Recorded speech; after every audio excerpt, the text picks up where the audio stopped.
Hello मित्रों, Aryan civil classes में आप सभी लोगों का अपना स्वागत है।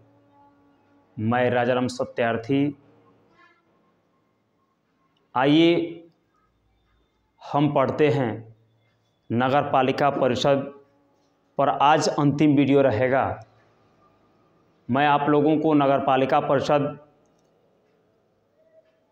काफ़ी अच्छे तरीके से समझा कर मैंने आपको कॉन्सेप्ट को बताया है और मैं उम्मीद करता हूं कि आप लोगों को पिछले सारे वीडियो आप लोगों को अच्छे लगे होंगे और ये भी वीडियो आप लोगों को अच्छा लगेगा।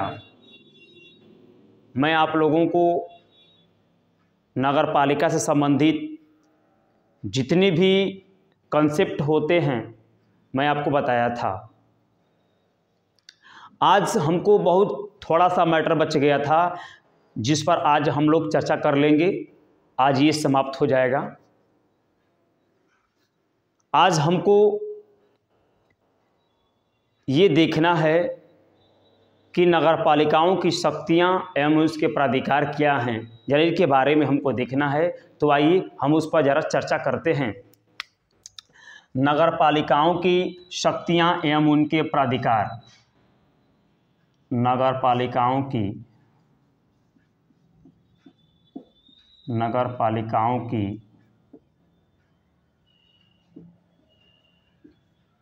शक्तियां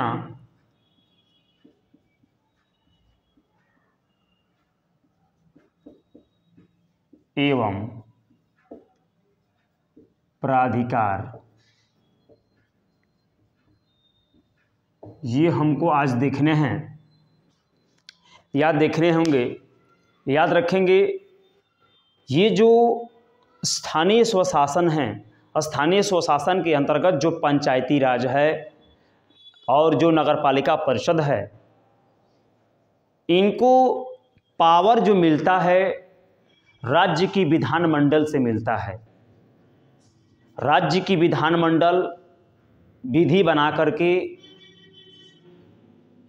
नगर पालिका परिषद को स्वायत्त शासी संस्था के रूप में जितना योग्य बना देगी उतना योग्य बना करके उनको लागू कराती है, जिससे नगर पालिका जो परिषद होते हैं, नगर पालिका परिषद आर्थिक विकास और सामाजिक न्याय की योजनाएं तैयार करे। मैंने बोला है इसके अंतर्गत क्या होता है, जब विधानमंडल विधि बना करके नगर पालिका परिषद के लिए लागू कराती है, नगर पालिका परिषद को यह पावर देती है, जिससे नगर पालिका परिषद क्या करती हैं कि वे लोग ऐसा योजना तैयार करते हैं जिससे उनका आर्थिक विकास हो, आर्थिक विकास एवं सामाजिक न्याय, सामाजिक न्याय से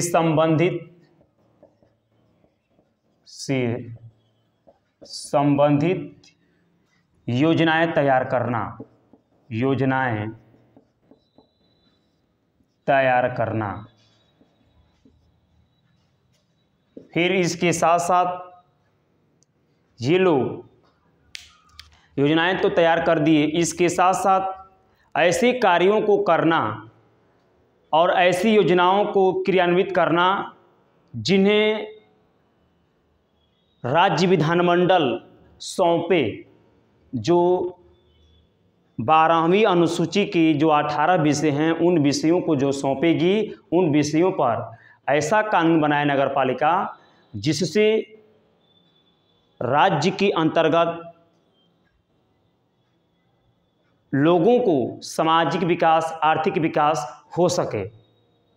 ये आपका नगर पालिकाओं को ये शक्तियाँ दी जाती हैं राज्य विधानमंडल के माध्यम से, और उनको टैक्स भी वसूलने, संग्रहण करने से संबंधित अधिकार देने चाहिए। आइए जरा उसके बारे में हम जानते हैं। कर अधिरोपण करने की शक्ति, ये हमको देखना है। कर अधिरोपण रोपण करने की शक्ति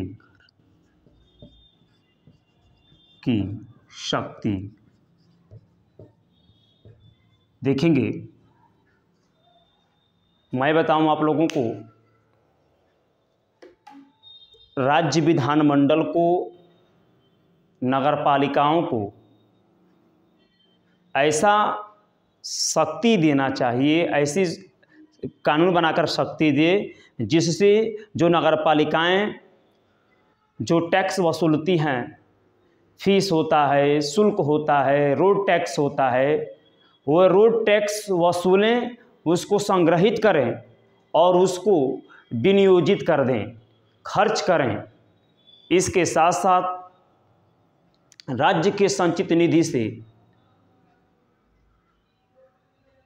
आर्थिक सहायता मिले इन लोगों को, और इसके साथ साथ ये भी मिले कि राज्य सरकार के और नगर पालिकाओं के बीच टैक्सों का अर्थात करों का वितरण हो सके। ये आपका नगर पालिकाओं को कर आरोपित करने का अधिकार देना चाहिए। मैं उम्मीद करता हूँ कि ये बात आप लोगों को समझ में आ गई होगी। आइए हम देखते हैं, नेक्स्ट टॉपिक होगा राज्य वित्त आयोग। देखते हैं राज्य वित्त आयोग के बारे में। ये वित्त जो आयोग होता है, राज्य वित्त आयोग, राज्य वित्त आयोग, इसके बारे में हमको देखना है अनुच्छेद 243Y के तहत। आइए जरा इसके बारे में जानते हैं। राज्य वित्त आयोग के बारे में याद रखेंगे, जिस प्रकार से पंचायती राज की वित्तीय स्थिति का पुनर्विलोकन करने के लिए, समीक्षा करने के लिए संविधान के अनुच्छेद 243I के तहत वित्त आयोग का गठन किया जाता है, उसी प्रकार से वही वित्त आयोग नगर पालिकाओं का वित्तीय स्थिति का पुनर्विलोकन करने के लिए, नगर पालिकाओं के वित्तीय स्थिति का समीक्षा करने के लिए, नगर पालिकाओं के वित्तीय स्थिति का सुदृढ़ करने के लिए संविधान के अनुच्छेद 243Y के तहत वही वित्तीय आयोग इस चीज़ का पुनर्विलोकन करती है। इस बात को आपको याद रखने हैं। एक बार और सुने, मैंने बताया है कि जिस प्रकार से पंचायती राज संस्थाओं का वित्तीय पुनर्विलोकन करने के लिए, वित्तीय स्थिति का पुनर्विलोकन करने के लिए, समीक्षा करने के लिए संविधान के अनुच्छेद 243I के तहत वित्त आयोग का गठन किया जाता है, उसी प्रकार नगर पालिकाओं की वित्तीय स्थिति का पुनर्विलोकन करने के लिए, नगर पालिकाओं की वित्तीय स्थिति का समीक्षा करने के लिए संविधान के अनुच्छेद 243Y के तहत वित्त आयोग का गठन किया जाता है। याद रखेंगे। और मैं बताऊं आप लोगों को, वित्त आयोग का गठन नगरपालिका परिषदों के लिए राज्यपाल द्वारा किया जाता है। वित्त आयोग का गठन राज्यपाल करते हैं।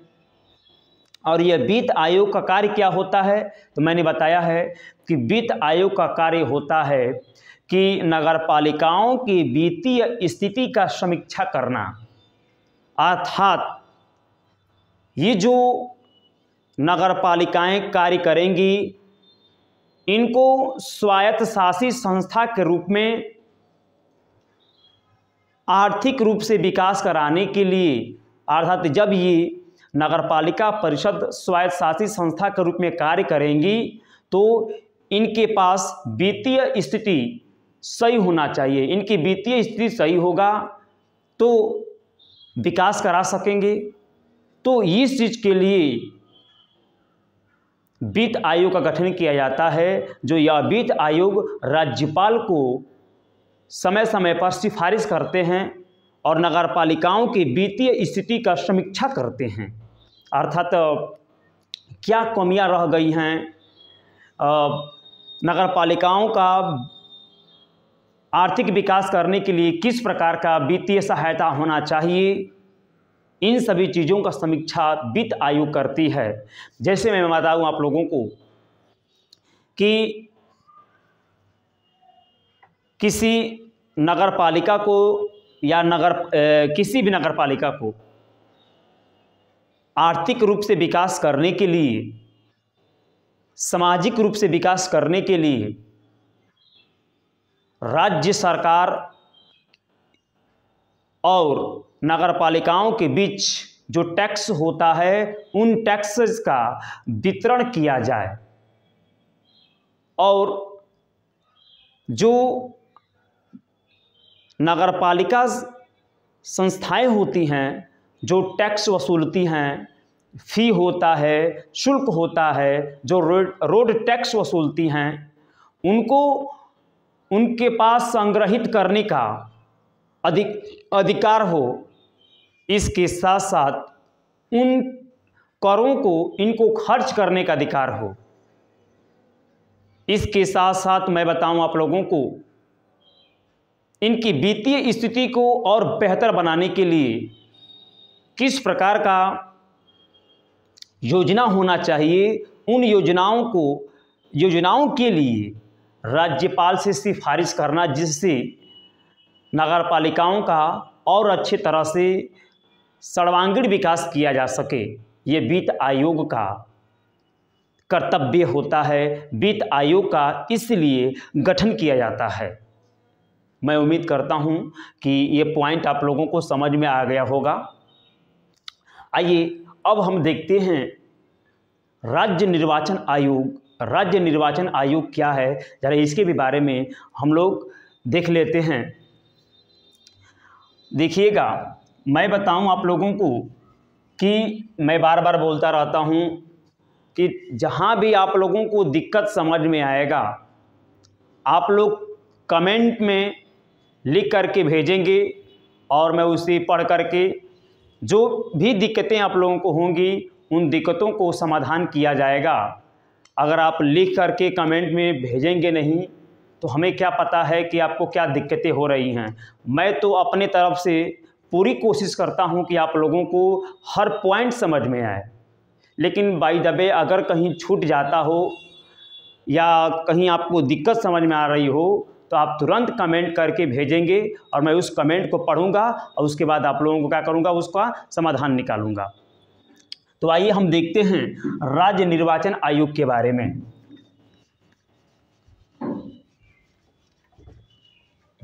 देखिए, ये राज्य निर्वाचन आयोग राज्य निर्वाचन आयोग, इसका जो प्रावधान किया गया है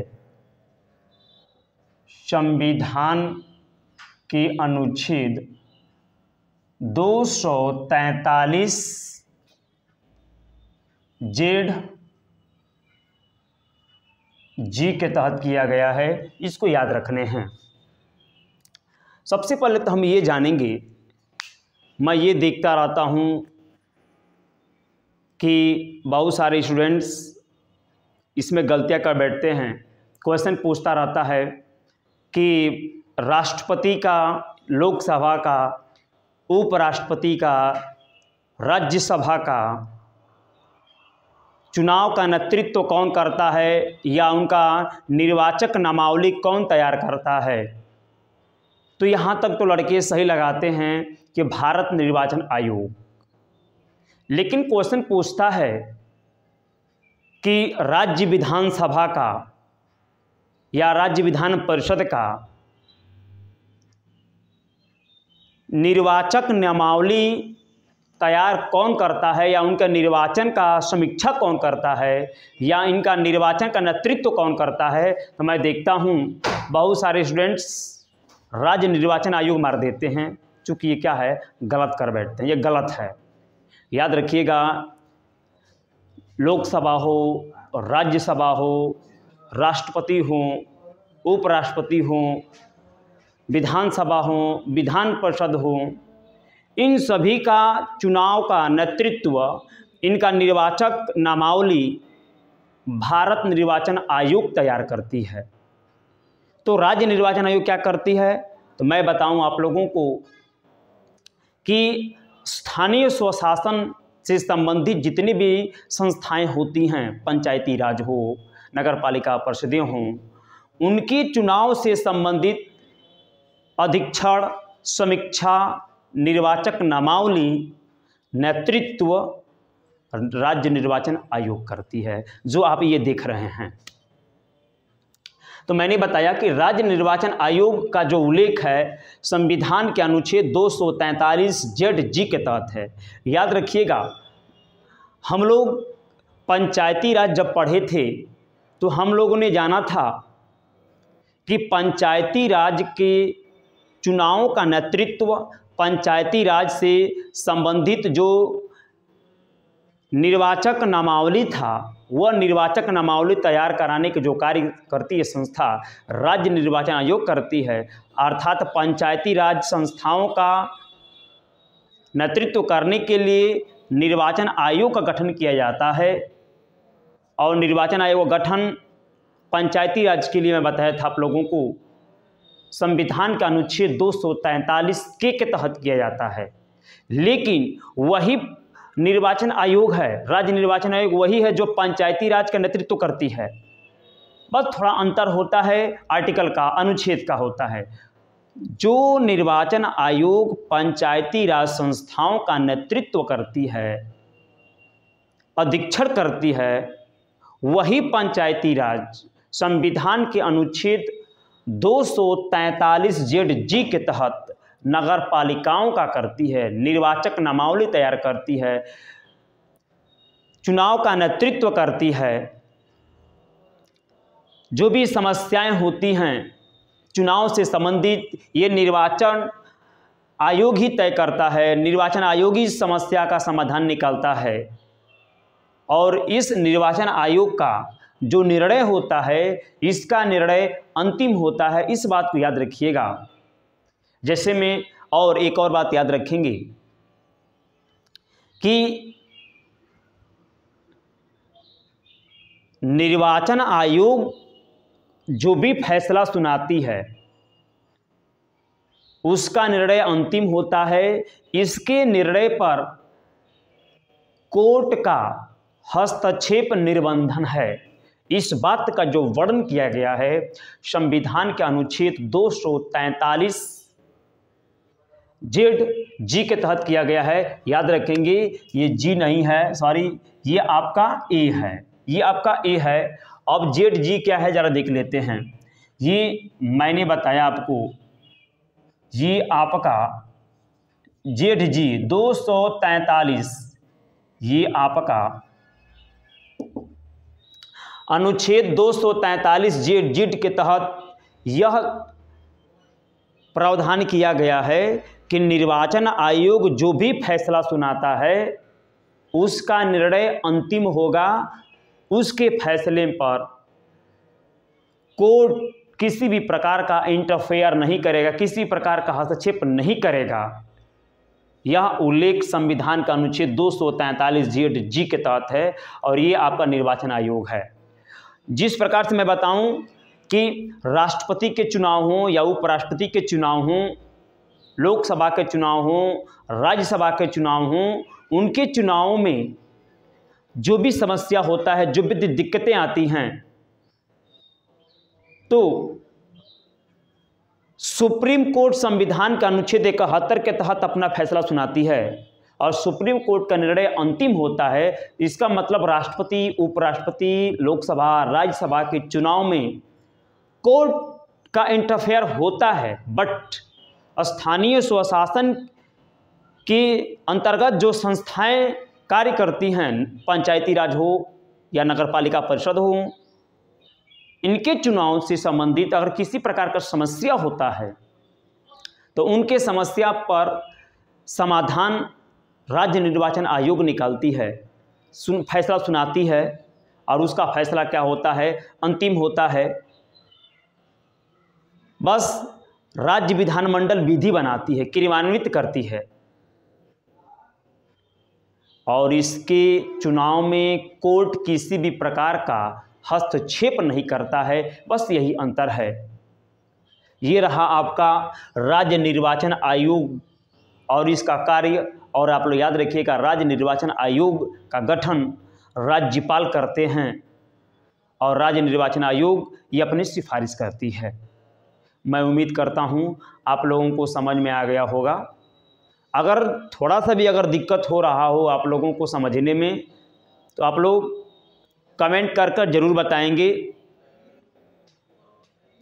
और यह वीडियो जो आपका रहा नगर पालिका परिषद पर अंतिम था, और मैं अगली बार जब वीडियो लेकर आऊँगा तो नगर पालिका से संबंधित जितने भी आर्टिकल होंगे, अर्थात नगर पालिकाओं से संबंधित 18 आर्टिकल्स हैं, मैं आऊँगा तो 18 आर्टिकल्स पे डिस्कस करूँगा आप लोगों के साथ। और मैं आप लोगों से ये उम्मीद करता हूँ